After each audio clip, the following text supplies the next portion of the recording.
В червения ъгъл пък застава Николай Великов. Състезател на клуб Десант от Добрич. Николай Великов се слави с псевдонима Убиец с брадвата. Доста звучно, доста експресивно. 4-кратен шампион на България по кикбокс. 3 пъти е избиран за най-техничен играч. И той излиза под звуците на тази емблематична народна мелодия. Петко Люкапитанине.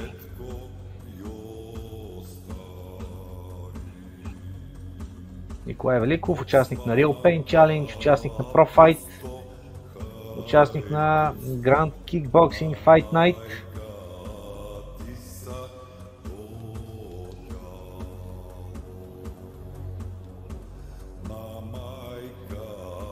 Освен всичко останало, състезателя на Десант Добрич има много добри спомени от Стара Загора. В началото на годината той успя именно в Стара Загора да стане шампион на България по кикбокс.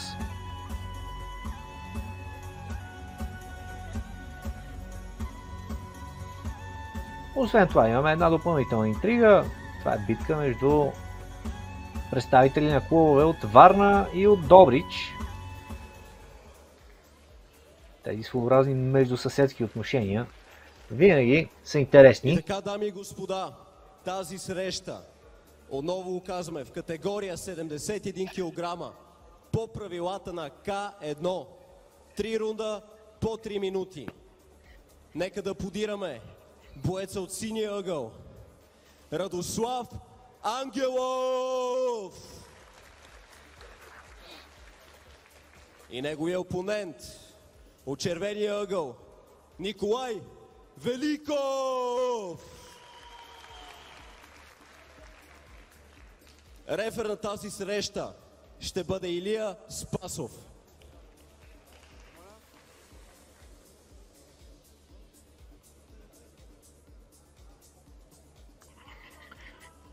Да пожелаем успехи на двамата.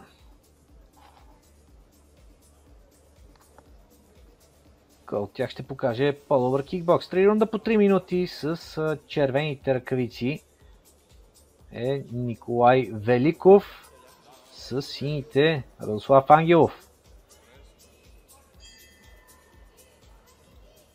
Първият рунд започва. Първо дясно круше на Великов, обаче с лявата ръка Ангелов беше много успешен. Дясно круше на Великов. Това беше много силно изпълнение. Вътрешен лоу кик на Ангелов, независимо че във ъгъла той успя да нанесе някои добри удари.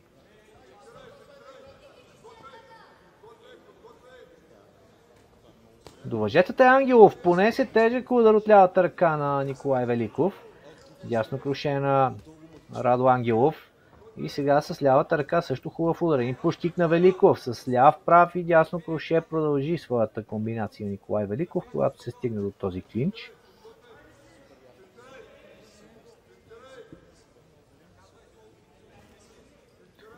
Ляв, прав на Великов и един пушкик, който извади от равновесие Ангелов, обаче прекрасна реакция след това, независимо че беше до въжетата. Чудесен откът, десния крак и дясно круше на Радо Ангелов. Ляво круше, което беше силно. Великов, между другото, успява също да нанесе тежки удари в тялото. Добри попадения на Радо Ангелов.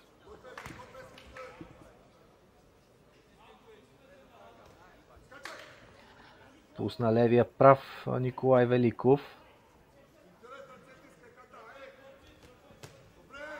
Дясно круше на убиец с брадвата, както го наричат неговите фенове. Едно коляно в тялото успя да забие, търси черния дроп с тези апъркът и изглежда доста опасно всичко това, което прави едно коляно. Но в същото време пък Радо Ангелов успя да го изтика от тази зона с множество удари, което беше много добър отговор на тази опустошителна атака на Николай Великов. Сега чудесна комбинация на Ангелов, дясна ръка, ляв след това. Опита едно коляно с отскок Радо Ангелов, след което се изтегля назад.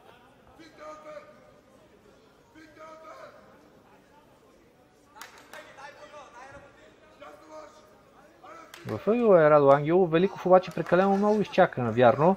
Сега с дясната ръка го атакува. Едно коляно в главата, но Ангелов изглежда невъзмутим от това.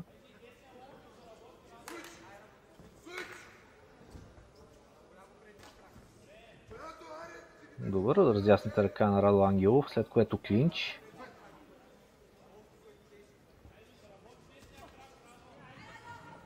Завърващо движение с лявата и опита един оверхенд с дясната Ангелов.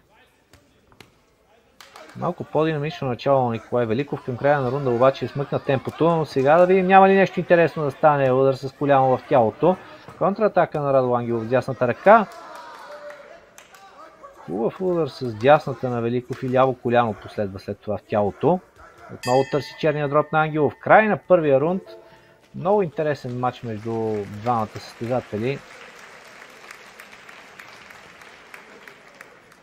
И мисля си не е лесна задача за арбитрите.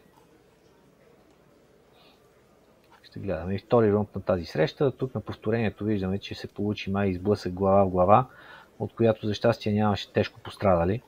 Но понякога именно тези сблъсъци могат да доведат до преждевременен край на даден матч.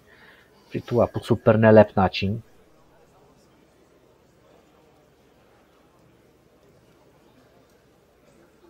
Изглежда много добре тактически подготвен боец с сините ръкавици. Често го виждахме близо до въжетата, обаче успяваше много ловко да излезе от тези ситуации, които изглеждаха супер неприятни за него. Също така чудесна работа с краката, много добро движение, за да може да избягва от една страна атаките на Великов, от друга страна да намира по-добър ъгъл за атака.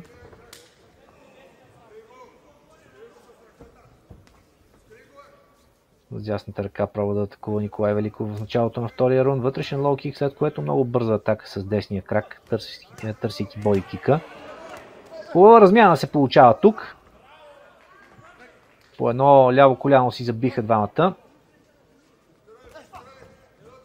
Навярно можеше и с по-добър ефект да бъде и в двете страни.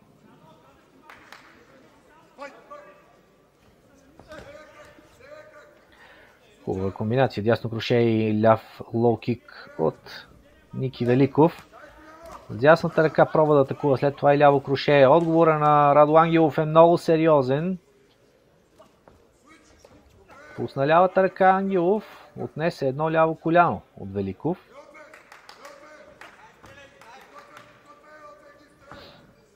Сега Великов тръгва да атакува първия. Един пушкик. Ангелов пак е в ъгъла, но ще последва ли отговор от него?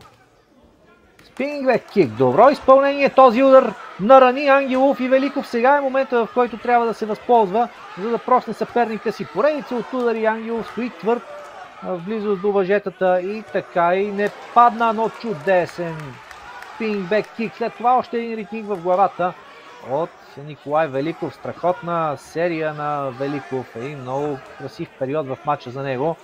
Но Радослав Ангелов, макар и в един момент да беше стъписан, устоя си на краката и даже започва да атакува. Чудесно ляво круше. Потърси клинча тук. Но отново като Хари Ходини се измъкна от неприятна ситуация. Радослав Ангелов. Още едно коляно, което беше много тежко за него. И пак с юмруци успява да изтласка Николай Великов далеч от себе си. Този ритник попадна в ръкавицата на Великов. Пак е до въжетата Ангелов.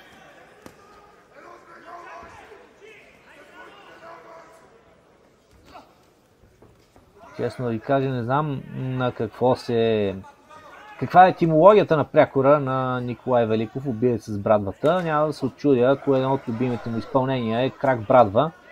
Дали пък няма да ни го демонстрира в днешния матч. Видяхме няколко много атрактивни изпълнения от него преди малко, именно с ритника.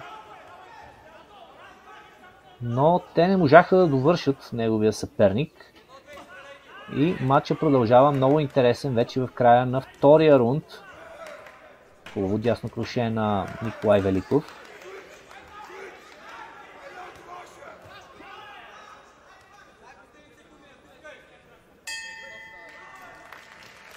Край на втори рунд.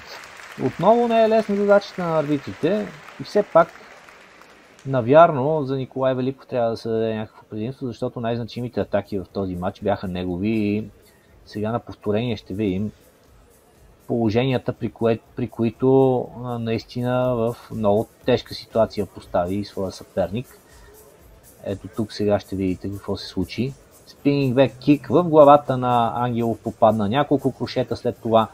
Имаше и още един ритник, който се получи много зрелищно за Великов. Ето го тук, трябва да кажем обаче тук при втория път, че Ангелов се предпази, но при ритника с десния крак също имаше много тежък контакт с Радослав Ангелов и пак адмирации за двамата, за бойния дух, който демонстрират.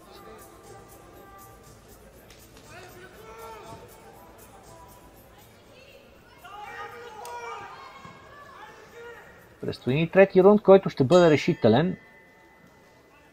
Ако се стигне до съдийско решение, също струва ми се интригата е пълна. Към момента на мен ми е трудно да дам някаква прогноза за кого би отишло решението.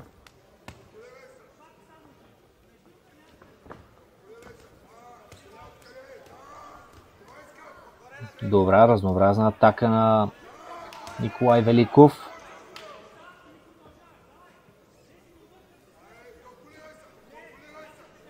Прави удари с лявата ръка си размениха двамата, още един ляв прав на Ангелов, след което пробва и дясно круше един пушкик, но беше прекалено далече. Ето го опита за крак Брадва.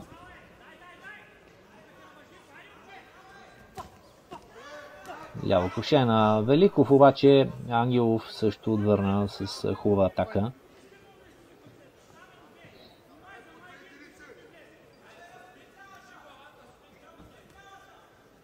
Вътрешен лоу-кик на Великов, с дясната ръка удар в главата, един пушкик с десния крак. Много добре посрещна с дясното круше Великов своя съперник и още едно дясно круше успя да му забие, точно когато Ангелов се беше засилил към него. Дясно круше на Ангелов, много силно изпълнение.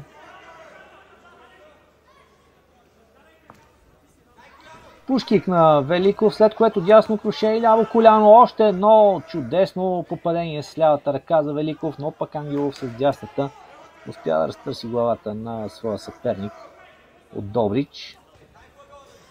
Пробва един десен апъркът, Ангелов отнесе едно коляно. Той самия дава лявото коляно.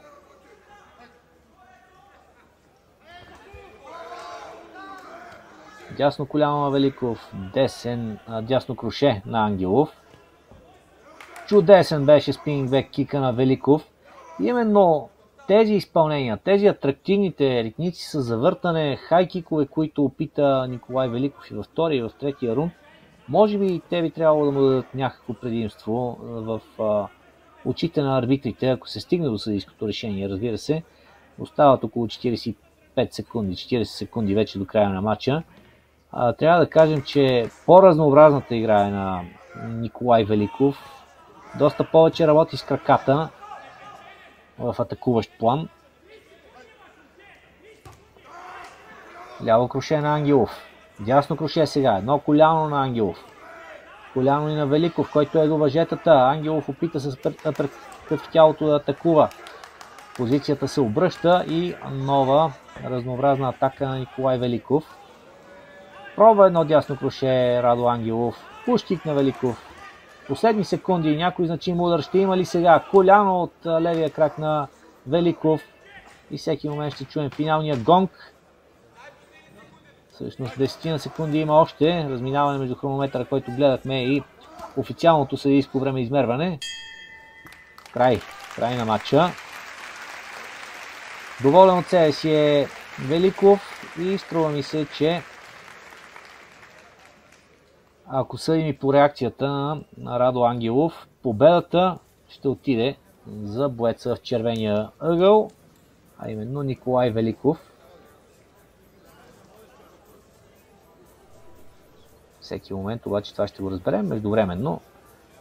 Някои от най-интересните моменти от матча. Най-значимата серия от втория рунд беше точно тази на Николай Великов.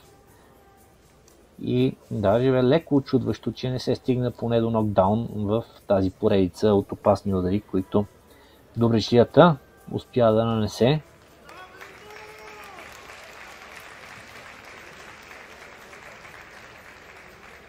Нека да аплодираме тези бойци, защото те дараха всичко от себе си. Нека силни аплодисменти за тези бойци.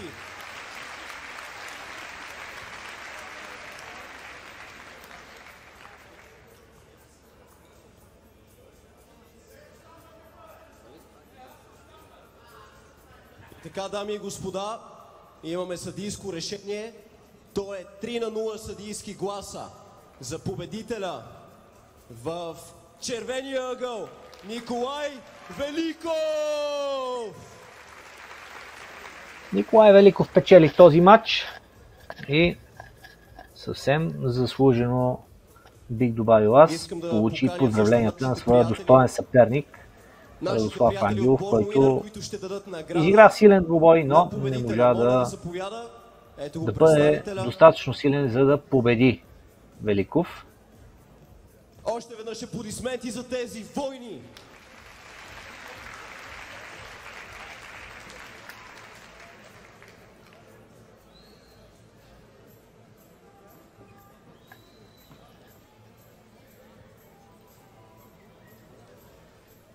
Дами и господа,